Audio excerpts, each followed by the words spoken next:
Whether you're shooting video underwater or topside, choosing your frame rate, or frames per second, is the key element in the final look or feel of your video. So it's important to understand what they are and how to use them properly.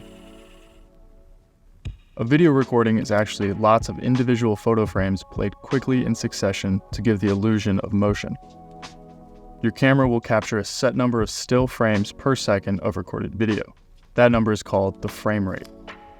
Before I get into all of that, consider checking out our other videos and subscribing.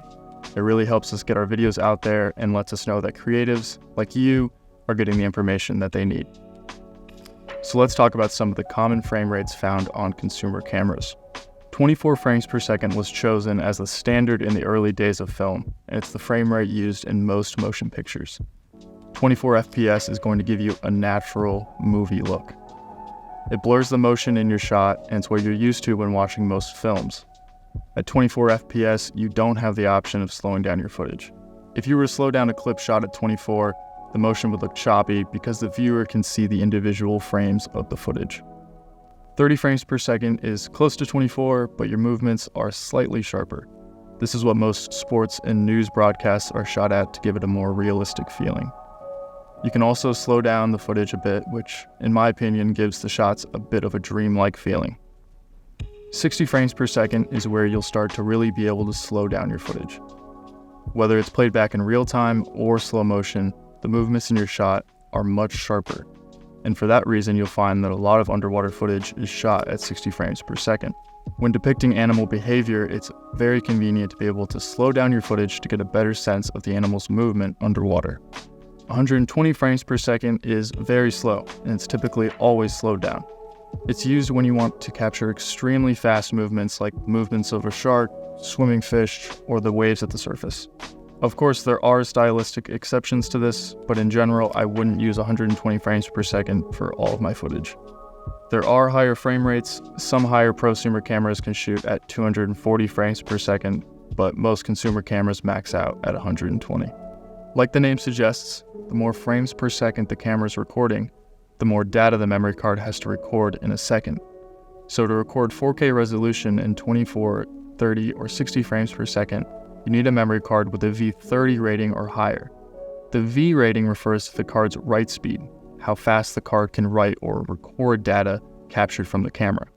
So V30 means that it can write at a minimum sustainable rate of 30 megabytes per second, which is the minimum speed to record 4K video in these frame rates. However, to record 120 frames per second in 4K, you'll need a memory card rated at V60. Ultimately, I'd recommend getting a V60 card or higher. This way you can record any of the frame rates you want, and you've got some buffer room and don't run the risk of clogging up your memory card. I've been shooting on these Lexar Professional V60 cards for a while now, and haven't had any issues. Now that you've got your frame rate set, you'll need to adjust your shutter speed to match your chosen frame rate. The shutter speed directly affects the motion blur or sharpness of the movement in your shot, and it doesn't change often.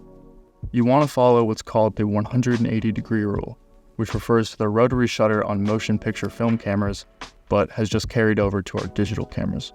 All you need to know is that you want your shutter speed set at double your frame rate. That's it. So for 24 frames per second, your shutter speed is at 1/48. You probably won't find that option, so just round up to 1/50. The simplest way to explain your shutter speed's effect on movements is with a waving hand. Shot at 24 frames per second with a 1/50 shutter speed, you can see the blur as my hand moves back and forth. Here are some shots recorded at 24 frames per second. The motion feels natural, smooth, and gives a satisfying feel to the movements in the frame. At 30 frames per second, your shutter speed is set at 1/60. There's still some blur in the movement, but it's a bit sharper than 24 frames per second. You can even slow it down a little bit to get that dreamlike feeling I mentioned earlier. 60 frames per second will be a shutter speed of 1/120. Now we're starting to see much less motion blur and some real sharpness in our movement. Here's where you can really slow down the footage while still getting a clear view of the subject as it moves. And finally, 120 frames per second with a shutter speed of 1/240. Played back in real time, it's looking very choppy and unnatural. As a viewer, this movement feels a bit unsettling, so we'll slow it down. Now you can see at a very slow playback the high shutter speed aids in clearly capturing the motion of the subject in the frame. Here's a breakdown of the frame rates and what shutter speed to shoot at while following the 180-degree rule. Like any rule, you can break it to fit your vision, but for a clean shot, just double it and keep it locked in for the entire shot. Once you have your frame rate and shutter speed set, you can use ISO and aperture adjustments to affect the overall exposure of your scene. I recommend checking out this great video where Steve Miller explains the effects of aperture on your underwater imaging. We'll also be getting into ISO soon.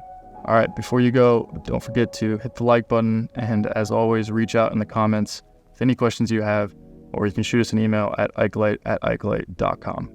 Happy shooting.